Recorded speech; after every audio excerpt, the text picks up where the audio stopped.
My wife mocked me at family reunion, then gave my brother the $5 million house. She never expected what'll happen next. She stood up at a family reunion, smiled at me, and gave away the $5 million house I built with my own inheritance, to my broke brother, in front of 40 relatives, like I wasn't even in the room.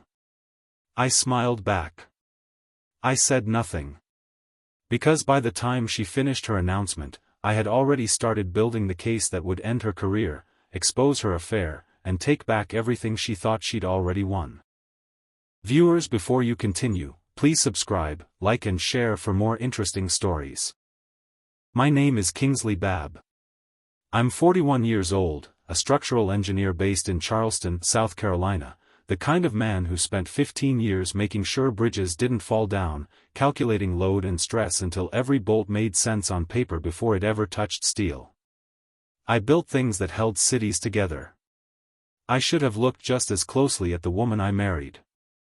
Her name was Joyce Kingsley, a real estate attorney sharp enough to close million-dollar deals before lunch, charming enough that nobody ever asked her too many questions, including me. We built a $5 million house together on Sullivan's Island, my inheritance and my design, titled "For Tax Efficiency," she said, back when I still believed her vocabulary was for my protection and not my blindness. I had one brother, Theodore, charming and broke, always one bad bet away from calling. I'm telling you this now because in 3 weeks I'm going to watch my wife smile at me in front of 40 relatives and hand my own house to my brother like it was never mine to begin with, and I need you to understand that I didn't see it coming, not because I wasn't paying attention, but because I had spent 11 years training myself to trust her completely. That trust started small, a signature here, a folder there, papers slid across the kitchen table while I was sick with the flu, her voice soft and certain, just sign where I marked, babe. I never imagined a marriage could be engineered the same way I engineered a bridge, load-bearing lies distributed so evenly across the years that nothing ever looked like it was about to collapse. But bridges fail when nobody's watching the stress points. Mine did too. This is the story of the week I found out my marriage was never load-bearing at all, it was hollow, and I was the only one who didn't know it. The reunion happened on my mother's farm outside Columbia, the way it did every July. 40 relatives, fried chicken, kids screaming through sprinklers, the smell of cut grass and charcoal smoke hanging over everything like it always had. Joyce showed up late, dressed in white, carrying a folder against her chest the way other women carry bouquets. I remember thinking it was strange, a folder at a family cookout, but I'd learned over 11 years not to question her props. She always had a reason, usually a good one. She tapped her glass with a fork until the chatter died down, and she smiled at me first, that same smile that used to make my chest feel lighter, the one I'd fallen for at a closing table a decade earlier when she talked 4 lawyers into submission in under 20 minutes. I have an announcement, she said, and for a half-second I thought, foolishly, that it might be good news. Kingsley and I have decided the Sullivan's Island house should go to someone who'll actually use it. Theodore and his family are moving in next month. Laughter rippled through the crowd, uncertain, the kind of laughter people use when they're not sure if something's a joke. My mother's fork stopped halfway to her mouth. I stood there holding a paper plate of potato salad, waiting for the punchline, for Joyce to wink, to say, kidding, to do anything that would make the ground under me feel solid again. She didn't. She just kept smiling, watching my face the way she used to watch opposing counsel, gauging exactly how much damage had landed. Somewhere behind me, Theodore raised a beer like he'd already rehearsed the toast. I realized, standing there, that I was the only person on that lawn who hadn't known this was coming, including, it seemed, several of my own relatives. That was the first time I understood that this wasn't a decision. It was an announcement of something already finished, something that had been built behind my back for longer than I wanted to imagine. I didn't sleep that night. I left Joyce at her sister's house without a word and drove home alone down Highway 17, headlights cutting through dark marsh fog, my hands tight on the wheel the same way they used to grip blueprints when a calculation didn't add up. In my office, I pulled the property file I hadn't opened in 3 years, the one I'd always let Joyce handle because she was the lawyer and I was just the engineer who'd inherited the land. The title wasn't in both our names. It was held in a trust, the Kingsley Family Trust, not Bab, her maiden name stamped across the header like a flag planted on territory I thought was mine. Theodore was listed as secondary beneficiary, dated 3 years back. My hands went cold reading it, because I remembered signing something around that time, during a flu that had me sweating through the sheets, Joyce sliding papers across the kitchen table and saying, "Just routine refinancing, babe, sign where I marked." I'd trusted her handwriting more than my own judgment, trusted the soft certainty in her voice over the small alarm bell that should have gone off when a routine refinancing required no conversation, no explanation, nothing but my signature. I sat in that office until 4 in the morning, rereading the same 4 pages, trying to find the version of events where this was a misunderstanding. There wasn't one. The math was the math. Whatever Joyce had built, she'd been building it in plain sight, in a folder I never opened, under a name that wasn't mine, while I was busy trusting her with the one thing I valued most. I thought about the years before, the years I thought were happy, and wondered how many other documents I'd signed without reading, how many other rooms in our marriage I'd never bothered to walk into. Somewhere outside, the marsh birds started calling before sunrise, and I realized I had no idea who I'd actually married. I drove to Theodore's apartment in North Charleston the next afternoon, and he didn't even pretend to be surprised when I showed up holding the trust documents. He opened the door in sweatpants, glanced at the folder under my arm, and sighed like a man who'd been waiting for this exact conversation for longer than he wanted to admit. "You really didn't know?" he said, almost pitying me, which made my jaw tighten more than any shout could have.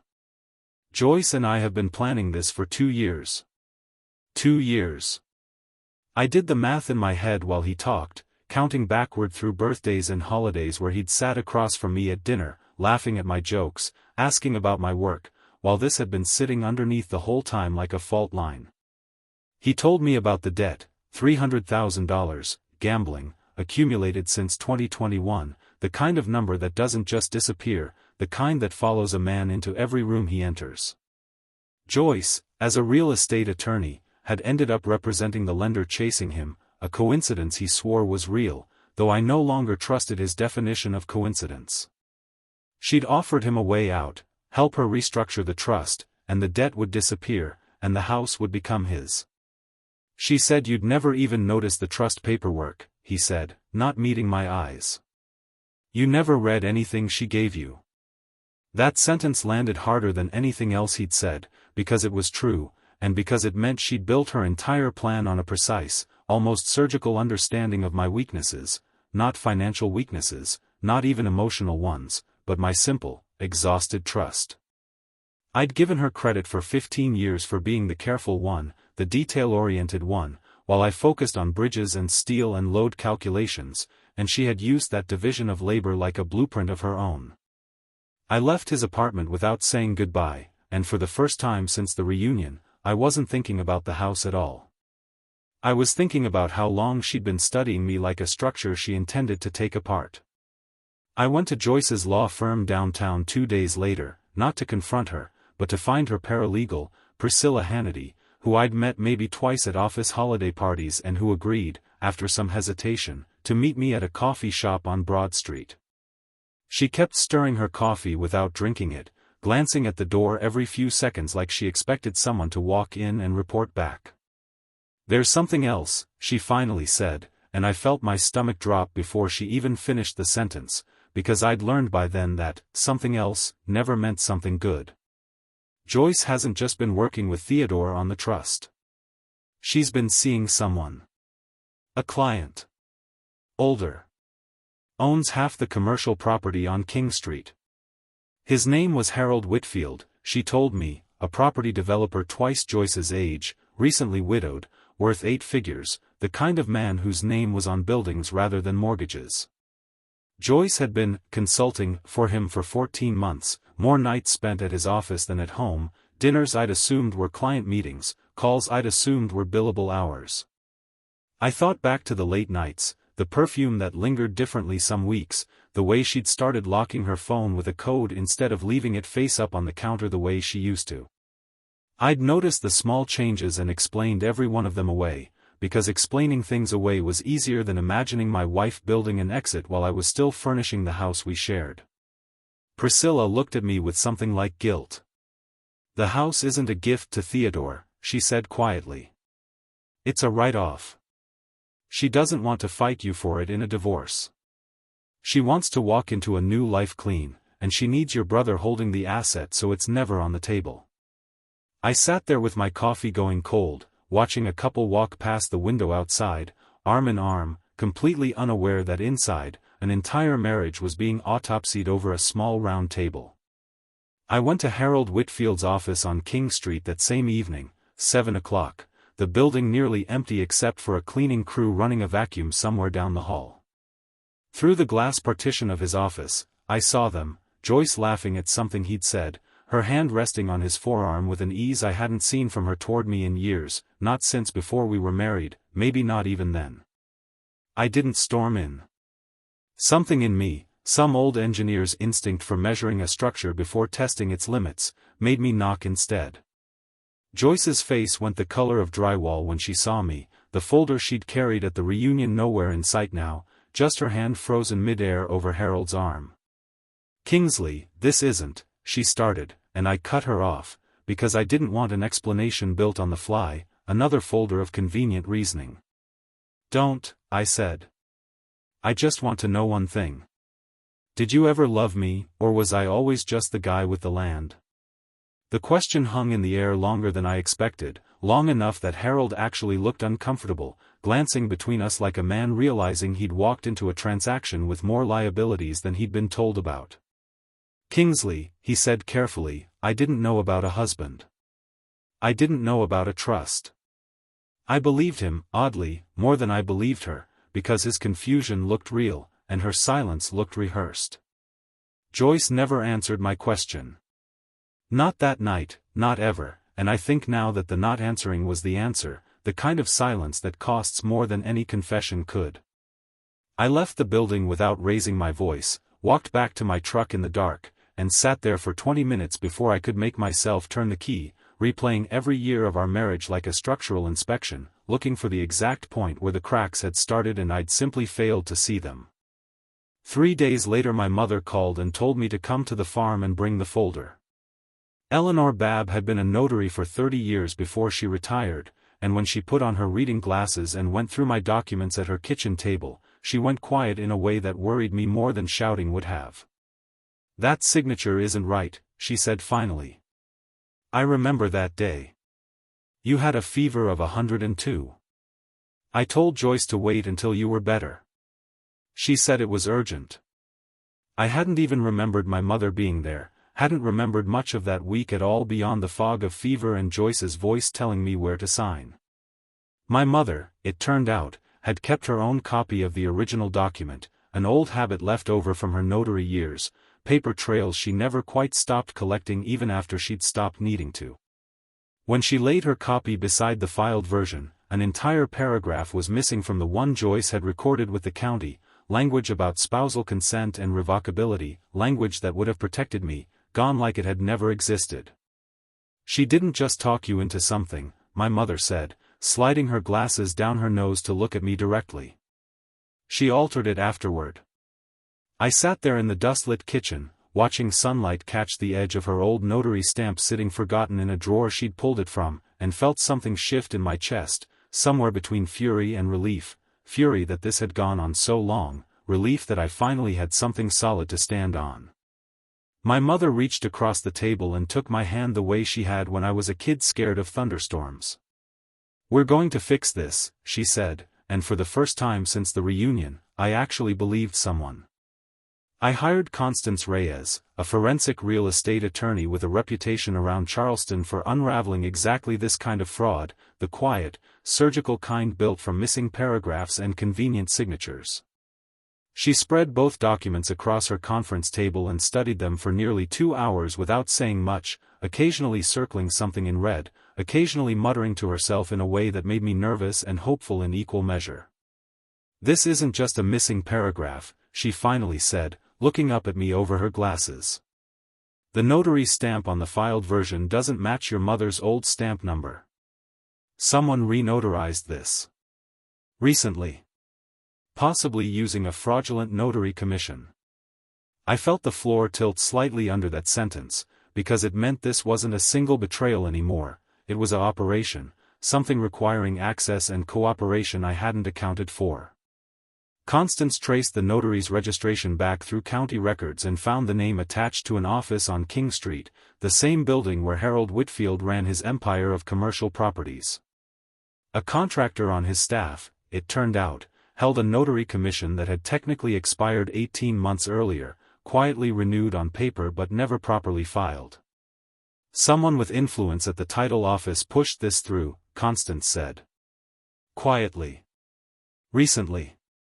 I thought of Harold's confused face that night in his office, his insistence that he hadn't known about a trust, and wondered now whether that confusion had been real or simply well rehearsed, whether his resources had been used with his knowledge or simply borrowed by Joyce the way she'd borrowed my signature, my trust, my brother's debt.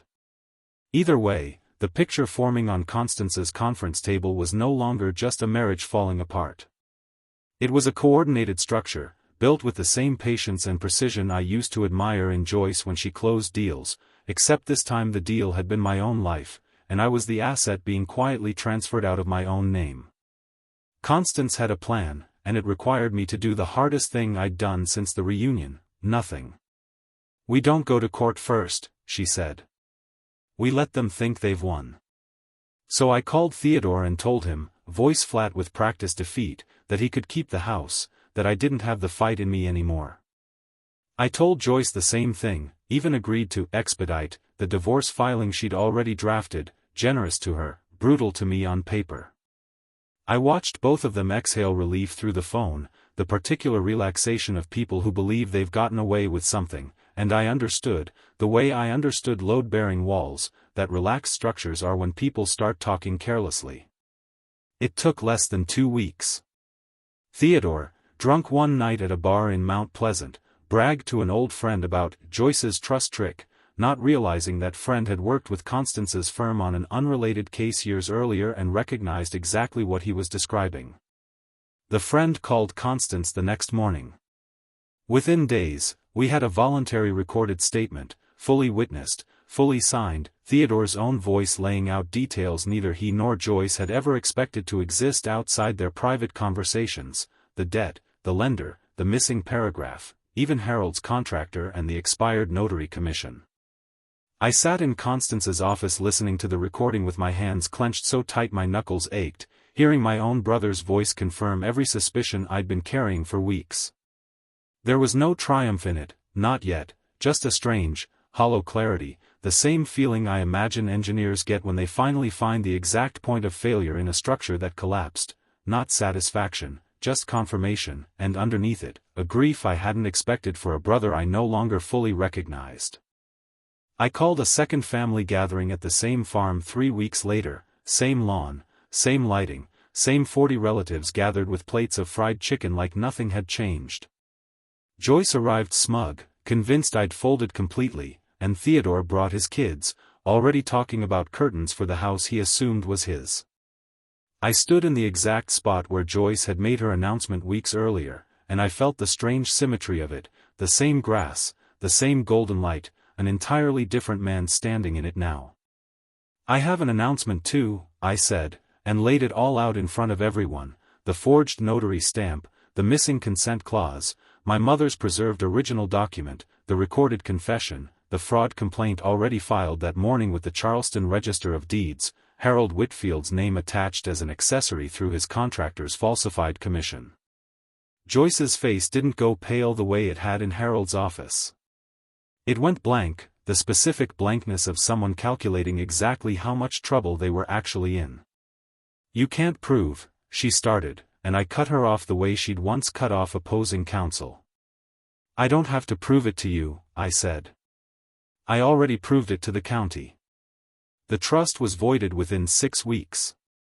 Charleston County opened a fraud investigation into the notary filing, and Harold's firm came under separate scrutiny for a pattern of falsified documents that, it turned out, predated me entirely. Theodore avoided prosecution by cooperating fully, testifying against Joyce in exchange for restitution terms on his debt. We don't speak anymore, and some bridges, even an engineer can't repair. Joyce lost her law license pending the investigation. The divorce, once weaponized against me, became the one document working in my favor, full ownership of the Sullivan's Island house restored to my name alone. I kept the house. I don't know yet if I'll keep living in it. Some nights I still stand in that kitchen where I signed papers with 102-degree fever, wondering how much of 11 years was real, and how much was a slow, patient con dressed up as a marriage. My mother still keeps her old notary stamp in a drawer, and she says some instincts save you exactly when you need them most. As for Harold Whitfield, Constance mentioned his name has come up in 2 other property disputes across the Lowcountry since. Thanks for watching. Please subscribe, like and share for more interesting stories.